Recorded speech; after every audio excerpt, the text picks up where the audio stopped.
Page. আপনাদের অনেকেই জানতে চেয়েছেন আমি কেমন আছি? ফয়জুর রহমান আদিল, কিশোরগঞ্জ, পাকুন্দিয়া। জি, আলহামদুলিল্লাহ ভালো আছি। যারা জানতে চেয়েছেন সব ঠিক আছে। আমার মেয়ে ভালো আছে, আমি ভালো আছি। আ দর্শক, বেশ কিছু গুরুত্বপূর্ণ খবর আছে। এক ভাই কমেন্ট করছেন আর্মেনিয়া থেকে। আর্মেনিয়া কি আমাদের মানুষ আছে বাংলাদেশের? আর্মেনিয়া থেকে দেখছেন এ মানিনুর পাহাড় কারো নাম হয়? আর্মেনিয়া থেকে যে ভাই দেখছেন, কত বছর আছেন আর্মেনিয়াতে? কেমন? অবশ্যই জানাবেন। দর্শক, চলুন আমরা বেশ কিছু গুরুত্বপূর্ণ খবর নিয়ে বসছি আজকে। আপনাদেরকে আজকে দুর্দান্ত কিছু খবর দিতে পারবো আশা করি। আ আপনারা কি ইরানের খবর আরো দেখতে চান কিনা? নাকি আমরা প্রসঙ্গ পরিবর্তন করব সেটাও আমাকে কমেন্ট করে জানাবেন। ১ম যে গুরুত্বপূর্ণ খবর, মুজতফা খামেনি অবশেষে পৃথিবীকে আবারও একটা কাঁপুনি দিল তার একটা স্টেটমেন্ট দিয়ে। এক বক্তব্যে আমেরিকা সহ পুরো মধ্যপ্রাচ্য বিশ্বকে কাঁপিয়ে দিয়েছেন। ২ নম্বর গুরুত্বপূর্ণ খবর, মার্কিন একটি রণতরী পালিয়ে গেল না ফেরত গেল? যেটি এসছিল ইরানকে ধ্বংস করতে সেটি এখন নাকি নিজেই ব্যর্থ হয়ে চলে যাচ্ছে। ৩ নম্বর গুরুত্বপূর্ণ খবর, মধ্যপ্রাচ্যে একের পর এক মার্কিন উপস্থিতি বাড়ছে, যুদ্ধের প্রস্তুতি পাশাপাশি ইরান যেকোনো সময় আমেরিকার ওয়ারশিপে আক্রমণ চালাবার ঘোষণা দিয়েছে। ৪ নম্বর গুরুত্বপূর্ণ খবর, মধ্যপ্রাচ্য থেকে আমেরিকাকে বিদায় নিতে হচ্ছে এবং ইরান বলেছে মধ্যপ্রাচ্যকে পাক করা হবে আমেরিকা মুক্ত করে। চলুন আপনাদেরকে আমি এই গুরুত্বপূর্ণ খবরগুলো দেব, পাশাপাশি ইমরান খানের খবরটাও দিতে চাই। ১ম এ আমি ইমরান খানের খবর দিয়ে চলে যাব ইরান আমেরিকা প্রসঙ্গে। পাকিস্তানের এই মুহূর্তে যতগুলো জরিপ হয়েছে প্রত্যেকটি জরিপে সবচেয়ে জনপ্রিয় নেতার নাম ইমরান খান। সর্বশেষ যে জরিপটি হয়েছিল সেখানে ইমরান খানের জনপ্রিয়তা ছিল ৮০% এর উপরে এবং ইমরান খান সর্বশেষ যে নির্বাচনটি হয়েছিল সেই নির্বাচনে ইমরান খানের দল পিটিআই একাই ২০০ আসন লাভ করেছে, যেটা পুলিং রেজাল্ট অনুযায়ী, ডিসি অফিসের না। অর্থাৎ ভোট কেন্দ্রের ফলাফল অনুযায়ী এটা হলো রাইট, যেটাকে বলে ফ্রম 45। কিন্তু ইমরান খান ক্ষমতার বাইরে আছেন কারণ এস্টাবলিশমেন্ট ইমরানকে ক্ষমতায় বসতে দেয়নি। সবসময় এস্টাবলিশমেন্ট তার পুতুলকে ক্ষমতায় বসায়, যাকে দিয়ে রাষ্ট্র কন্ট্রোল করা যায়, লুটপাট করা যায়, তাদের ইচ্ছা বাস্তবায়ন করা যায়। এটা বাংলাদেশেও হয়। বাংলাদেশের জনগণের ভোটে খুব কমই নির্বাচিত হয়। হয় ওই দেশ যা চায় আর আমাদের দেশের এস্টাবলিশমেন্ট যা চায়। এটা বাংলাদেশের সচেতন মহল মোটামুটি ভালো করে জানেন। তো ইমরান খানকে নিয়ে একের পর এক অ্যাডভেঞ্চার করে আসিম মনির। ১ম এ কামার জাভেদ বাজওয়া, তারপর আসে আসিম মনির। যার সেনা চাকরি, সেনাবাহিনীর চাকরির মেয়াদ শেষ হয়ে যায়। তারপরও সে ৪-৫ দিন এক্সটেনশন অতিরিক্ত নওয়াজ শরীফের কাছ থেকে নিয়ে তিনি এই পদে, সেনাপ্রধান পদের জন্য নওয়াজ শরীফের মূল্যায়ন নেন এবং পরবর্তী তিনি যেহেতু নওয়াজ শরীফের দল ক্ষমতায় বসে ইমরানকে হটিয়ে অবৈধ পথে কামার জাভেদ বাজওয়ার হাত ধরে। পরে তিনি সেনাপ্রধান হন। এরপর সবকিছু তার কুক্ষিগত করে তিনি এখন ফিল্ড মার্শাল এবং পাকিস্তান চলছে আসিম মনিরের ইশারায় সবকিছু। শাহবাজ শরীফ পুতুল প্রধানমন্ত্রী, একেবারে পুতুল। অনেক দেশে পুতুল প্রধানমন্ত্রী থাকে। কখনো দেখবেন কোনো দেশের স্বরাষ্ট্রমন্ত্রী প্রধানমন্ত্রী, কিন্তু প্রধানমন্ত্রী থাকে একজন নামমাত্র। আবার কোনো দেশে দেখবেন যে অমুক ব্যক্তি প্রধানমন্ত্রী, এরকম অনেক দেশে থাকে। তো পুতুল প্রধানমন্ত্রী শব্দটা এখন আমরা আমাদের আশপাশে অনেক জায়গায় দেখি। তো পাকিস্তানের ক্ষেত্রেও এরকম আছে যে আসিম মনিরই কার্যত রাষ্ট্রের সব। শাহবাজ শরীফ পুতুল প্রধানমন্ত্রী।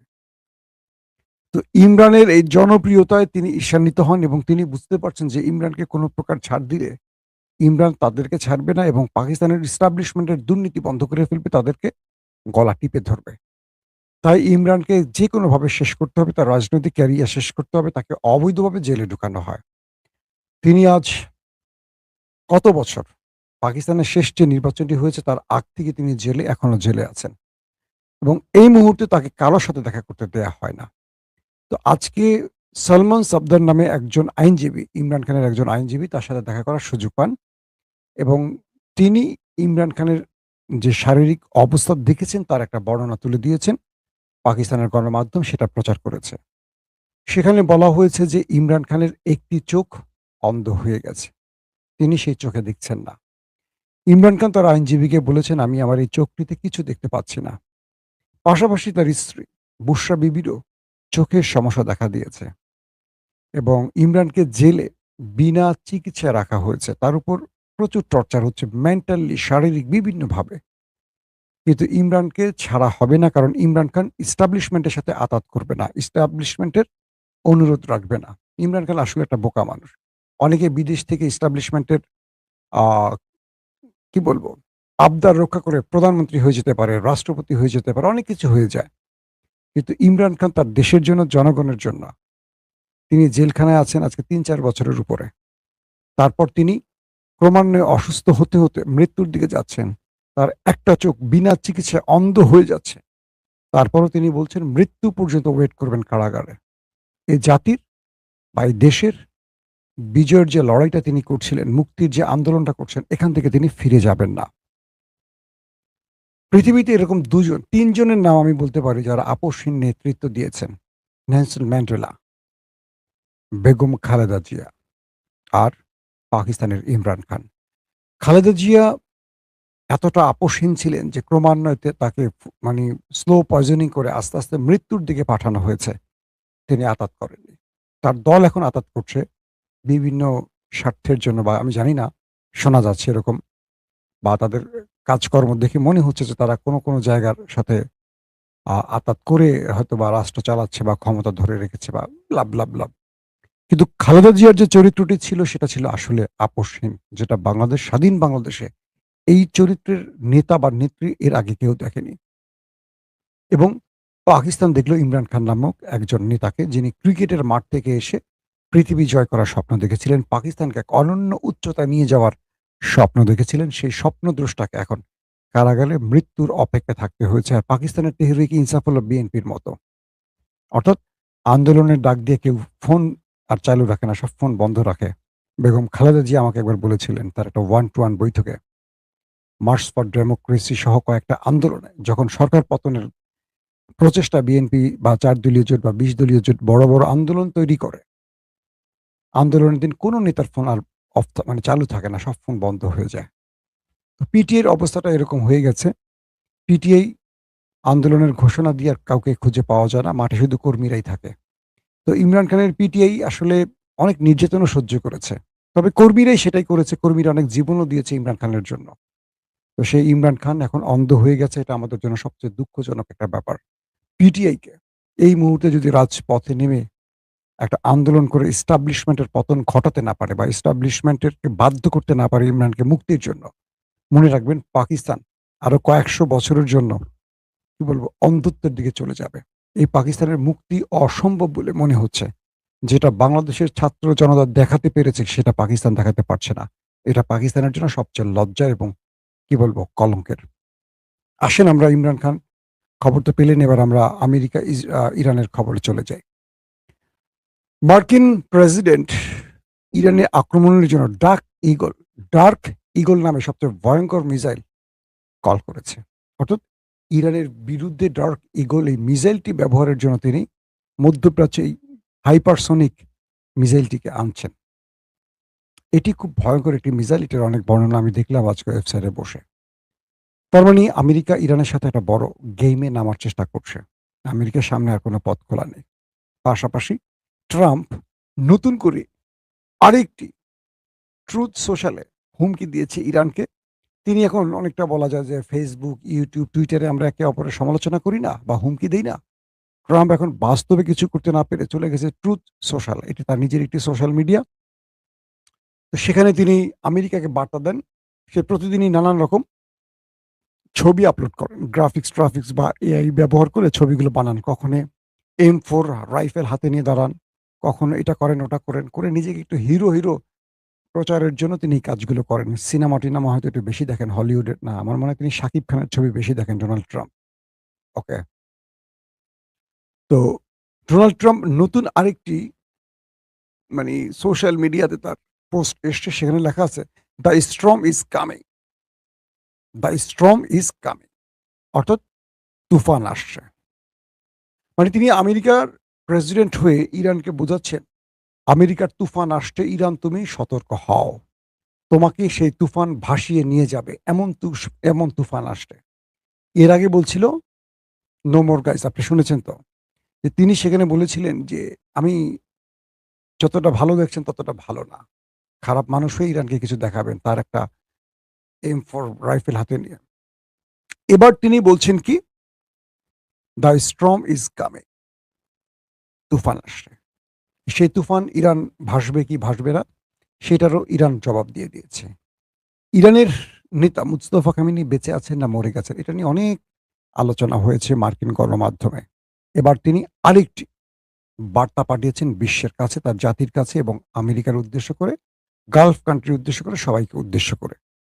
যখন ইরানের সাথে আমেরিকার বৈঠকটি হলো, ইরানের পররাষ্ট্রমন্ত্রী আব্বাস আরাকচির সাথে এবং ইরানের রাষ্ট্রদূতের সাথে রাশিয়ার, মানে দুটো দেখা হয়েছে দুটো বৈঠকের পর। কোন একটা অদৃশ্য কারণে ইরান খোলস থেকে বেরিয়ে আসছে। ইরান এখন নিজেই ধমকি দিচ্ছে আক্রমণ করার। এতদিন ধমকি দিত না, এতদিন তারা খুব ব্যালেন্স করে কথা বলতো। আক্রমণাত্মক কথা বলতো ট্রাম্প, আর ইরান বলতো গঠনমূলক এবং ধৈর্যের সাথে। কিন্তু এখন ইরান নিজেই ট্রাম্পের চেয়ে বড় অ্যাটাকিং মুডে কথা বলছে।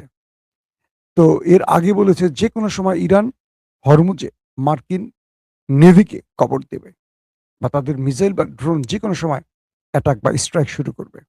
এবার মুস্তফা খামেনি যে বক্তব্যটি দিয়েছে সেটি হলো যে, 1000 কিলোমিটার দূর থেকে কোনো লোভী গোষ্ঠী এ অঞ্চলে আসবে আর এই অঞ্চলের শান্তি নষ্ট করে আমাদেরকে বিভাজিত করবে, আমাদের ঐক্য নষ্ট করবে। আমরা তাদেরকে পানিতে ডুবিয়ে মারব। 1000 মাইল দূর থেকে কে আসছে? মধ্যপ্রাচ্যে আমেরিকা। তারা গালফ কান্ট্রিতে এসছে, মূলত তারা অর্থ লুট করতে আসছে এবং পেট্রো ডলার পকেটে ভরে তারা আমেরিকাকে উপরে নিচ্ছে। মুসলিম দেশগুলো গরিব হচ্ছে আর এই দেশগুলো ধনী থেকে ধনী হচ্ছে, কারণ আমাদের রাষ্ট্রগুলোতে রাজনৈতিক অস্থিরতা তৈরি করে এখান থেকে লুট করে। আমাদের দেশের যুদ্ধ ছড়িয়ে দিয়ে প্রাকৃতিক সম্পদ লুট করে। আমাদের দেশের তেল সম্পদ, মানে আমাদের, মানে আরবের কথা বলছে, আর আমাদের দেশগুলোতে রাজনৈতিক অস্থিরতা তৈরি করে এখান থেকে যা পায় লুটপাট করে চলে যায়। আমাদের নেতাদের অবৈধ টাকাগুলো তাদের ব্যাংকে রাখার সুযোগ করে দিয়ে তারা কোটিপতি হয় আর আমরা ফকির হই। আমাদের রিজার্ভ শূন্য, তাদের রিজার্ভ থাকে ট্রিলিয়ন ট্রিলিয়ন ডলার। কিন্তু আমাদের নেতারাই এই দেশের ওইসব লোকদেরকে তারা আবার নেতা বানায় যারা চুরি করতে পারে। সৎ লোকদের কখনো দেখবেন ভারত, আমেরিকা বা উন্নত দেশগুলোর নেতা বানাবে না। তারা সবসময় খোঁজে চোরদের। বাংলাদেশের বা পাকিস্তানের এস্টাবলিশমেন্ট দেখবেন সবসময় লুটেরাদের নেতা বানায়। কারণ এইসব ব্যক্তিরা যখন ক্ষমতায় বসে তাদের সুবিধা হয় লুটপাট করতে। ধরেন ইমরানকে কেন পাকিস্তানের এস্টাবলিশমেন্ট পছন্দ করে না? কারণ ইমরান খান নির্ভেজাল লোক এবং দুর্নীতি করতে দেয় না কাউকে। তার ৩.৫ বছরে তিনি দুর্নীতির গলা টিপে ধরেছিলেন। এই সময় আর্মিরাও খুব বেশি সুবিধা করতে পারেনি লুটপাটে। এখন কি হয়? এখন যারা ক্ষমতায় বসছেন তারা অবৈধ। তো অবৈধরা তো কাউকে বৈধতা দিতে পারে না বা কাউকে অবৈধ বলতে পারে না। এই সুযোগে পাকিস্তানের জেনারেলরা যার মতো পারছে লুট করছে। একদিকে সরকার লুট করছে, একদিকে আর্মিরা লুট করছে। একে অপরই ভাগে যোগে লুটপাট করছে। এই টাকাগুলো তারা কি পাকিস্তানে রাখছে না, তারা আমেরিকায় পাঠায়। তো বাংলাদেশে গত ৫৪ বছরে যারা ক্ষমতায় ছিল, আওয়ামী লীগ, বিএনপি, জাতীয় পার্টি, অন্তর্বর্তীকালীন সরকার, কেয়ারটেকার সরকার, যেটাই বলি, যেই কদিনের জন্য ক্ষমতায় বসতে হাজার হাজার না লাখ লাখ কোটি টাকা বিদেশে পাচার করছে। এই টাকাগুলো বিদেশের ব্যাংকে রাখার জন্য তারা অনেক ধনী হয়েছে। আর আমাদের টাকা চলে যাওয়ার কারণে আমরা গরিব হয়ে গেছি। সোজা বাক্য। আর এই নেতাদের চেয়ে বড় দোষ কাদের জানেন? আমাদের ভোটারদের। নির্বাচনের আগে অমুক ভাই, তমুক ভাই ৫০০ টাকা দেয়, ১,০০০ টাকা দেয়, মারি ভোটটা। এরপরে গলায় পাড়া দিয়ে, আমাদের গলার উপরে পাড়া দিয়ে তারা হাজার কোটি টাকা নিয়ে চলে যায়। আমাদের ঘাড়ে ঋণের বোঝা রেখে। আমরা জনগণ বুঝি না কে সৎ, কে অসৎ। দেই ভোট। কারণ টেন্ডারবাজি তো আমি করব। কয়জন লোক টেন্ডারবাজি করে? কয়জন লোক নেতার বা রাজনীতি করে সুবিধা পায়? অথচ অধিকাংশ মানুষ আবেগে ভুল জায়গায় ভোট দেয়। এখন বিষয়টা তৈরি হচ্ছে এরকম যে,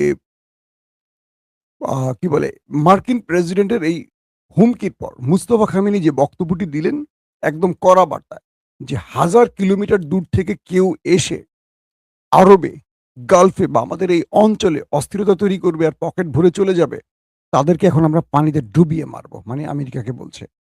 বলছে যারা এই অঞ্চলে ব্লকেড তৈরি করেছে, তারা কদিন পর লেজ গুটিয়ে পালাবে। মানে আমেরিকার ওয়ারশিপকে উদ্দেশ্য করে বলছে। এবং এই দুনিয়া তাকিয়ে দেখবে আমেরিকার পরাজয়। এবং তাদেরকে সব রকমভাবে ব্যর্থ করা হয়েছে। বাকি সময়টুকু তাদেরকে ব্যর্থ করে এখান থেকে ঘাট ধাক্কা দিয়ে বিদায় করা হবে। মানে এখান থেকে তাদেরকে বিদায় করা হবে। ইরান আমেরিকাকে এখান থেকে বিদায় করবে। এবং বলছে যে মধ্যপ্রাচ্যে আমেরিকা আর থাকতে পারবে না। এবং মধ্যপ্রাচ্যকে, আরবকে পাপ মুক্ত করা হবে আমেরিকার বিদায়ের মাধ্যমে। এই শব্দটা একদম মুস্তাফা খামেনি স্প্রেডলি বলছে। মধ্যপ্রাচ্যকে পাপ মুক্ত করা হবে। পাপ মুক্ত করা হবে আমেরিকাকে এখান থেকে বিদায় করে। তাহলে এই বক্তব্যে পুরো পৃথিবী কেঁপে উঠছে এবং বলছে হরমুজ প্রণালীর কন্ট্রোল ইরানের হাতেই থাকবে। আমেরিকা যা খুশি করুক, যত পারুক অ্যাটাক করুক, যত কিছু করুক, হরমুজ প্রণালী আর কারো কন্ট্রোলে যাবে না। এটা ইরানের হাতেই থাকবে। এটা এখন এই অঞ্চলের সম্পদ। পাশাপাশি আমেরিকাকে উদ্দেশ্য করে বলেছে, আপনারা নিরাপত্তার জন্য তাদেরকে ডেকে এনেছেন, তারা তো খাল কেটে কুমির এনেছেন। আপনারা আমাদের ভাই। আমরা শত শত বছর একসাথে আছি। আমরা একসাথে থাকবো। আমরা একসাথে শুধু থাকবো না, ভাই হয়ে থাকবো। আপনাদের নিরাপত্তার জন্য ইরান যা খুশি, যা কিছু করার সব করবে। আপনারা ভাববেন না ইরান আপনাদের উপর কোনো হামলা চালাবে বা কোনো আক্রমণ করবে বা আপনাদের সম্পদের প্রতি ইরানের কোনো লোভ আছে। আপনাদেরকে আশ্বস্ত করতে চাই, আরবকে বলছে যে আপনারা আমাদের ভাই। ধর্মমতে এবং সবকিছুর দিক থেকে আপনারা আমাদের ভাই। আপনারা আমাদের বিশ্বাস করেন। আপনারা ওদেরকে আর এই অঞ্চলে স্থান দিয়ে এই অঞ্চলকে বিভাজিত করবেন না। আমাদের মধ্যে ফাটল ধরাবেন না। আপনাদের জন্য আমাদের বার্তা হলো, আপনারা যেভাবে চান মধ্যপ্রাচ্যকে সাজানো হবে, কিন্তু আমেরিকা মুক্ত করতে হবে। যদি আপনারা এ অঞ্চলে আমেরিকাকে মুক্ত না করেন বা আমেরিকাকে এখান থেকে না খেদান, তাহলে আপনাদের অস্তিত্ব রাখবো না। একদম ডাইরেক্ট মুস্তাফা খামেনির বক্তব্য। এই অঞ্চলে আপনাদেরকে থাকতে হলে অবশ্যই আমেরিকাকে তাড়িয়ে থাকতে হবে। আমেরিকাকে সঙ্গে নিয়ে থাকতে পারবেন না। এবং এই অঞ্চলে নিরাপত্তা আপনাদেরকে ইরান দেবে। প্রয়োজনে অন্য কেউ দেবে, কিন্তু আমেরিকা নয়। অর্থাৎ আরবদের নিরাপত্তা, যে আরবরা ইরানের ভয়ে আমেরিকাকে ডেকেছে, সেই ইরান এখন বলছে যে তোমাদেরকে আমরা নিরাপত্তা দিব, ইরান নিরাপত্তা দেবে। আগলে রাখবে ইরান। কিন্তু আমেরিকা থাকতে পারবে না। আর যদি আমেরিকাকে রাখতে চাও, তাহলে তোমাদের থাকা হবে না। তোমাদের অবস্থা আরো করুণ হয়ে যাবে। তোমরা এখন সিদ্ধান্ত নাও কি করবা। কি বার্তা দিয়েছে মুস্তাফা খামেনি বুঝতে পেরেছেন? এবং ইরানের প্রেসিডেন্ট মাসুদ পেজেশকিয়ান স্টেট একদম খোলামেলা বলেছে, এই অঞ্চলের সকল অশান্তির কারণ হলো ওই দেশটি। এই অঞ্চলে শান্তির কোনো কিচ্ছু মানে অশান্তির কিছু ঘটেনি। তারা যুদ্ধ শুরু করলো। তারা আমাদের সুপ্রিম লিডারকে মারলো, আমাদের বড় বড় নেতাদের মারলো, কমান্ডারদের মারলো, আমাদের সেনা বড় বড় কর্তাদের মারলো। আমরা প্রত্যুত্তর দিয়েছি, আমরা যুদ্ধ ছড়াইনি। এখন আমাদের যেটা করার সেটা আমরা করব। আমরা আর আমেরিকাকে কোনো প্রকার তোয়াক্কা করি না। আর কিছু করার নেই। আ আমরা আর মুস্তফা খামেনি এবং মাসুদ পেজেশকিয়ান দুজনেই বলছি, আমরা আমেরিকাকে আর কোনো প্রকার ছাড় দেব না। আমেরিকা যা খুশি করতে পারে, তাদের জন্য আমাদের সকল রাস্তা বন্ধ। এবং এতদিন তারা বলছিল যে আমাদের দাবি এটা, এটা, এটা। এখন ইরানের মূল একটি দাবি, আমেরিকাকে মধ্যপ্রাচ্য ছাড়তে হবে। ট্রাম্প ওসান মাইনটা চিবা। এতদিন তো হরমুজ প্রণালীর ইস্যু, নিষেধাজ্ঞার ইস্যু, এটা ইস্যু, ওটা ইস্যু। এখন ইরানের মূল দাবি একটি, আমেরিকাকে মধ্যপ্রাচ্য ছাড়তে হবে। এখানে আমেরিকা থাকতে পারবে না। এখন প্রশ্ন করতে পারেন হঠাৎ করে ইরান এত হার্ড লাইনে গেল কেন? ইরানের সাথে রাশিয়ার কোনো কঠিন আলাপ হয়ে গেছে এবং ইরানকে নেপথ্যে সাহায্যকারী দেশ চীন এবং রাশিয়া বিশেষ কোনো সিগন্যাল দিয়েছে, এটি ধারণা করা হচ্ছে। এবং এই যুদ্ধে প্রয়োজনে তারা সরাসরি জড়াতে পারে বা সব রকম সহযোগিতা দিয়ে দাঁড়াতে পারে। এই অবস্থায় ইরান আমেরিকাকে আর ছাড় দেবে না। ইরান বলে দিয়েছে, মুস্তফা খামেনি স্পষ্ট করে বলেছে, আমেরিকার চ্যাপ্টার ক্লোজ। বুঝছেন আপনারা এখন খেলা কোন দিকে যাচ্ছে? আমেরিকার চ্যাপ্টার ক্লোজ এবং এই লাইভ আপাতত ক্লোজ। আল্লাহ হাফেজ।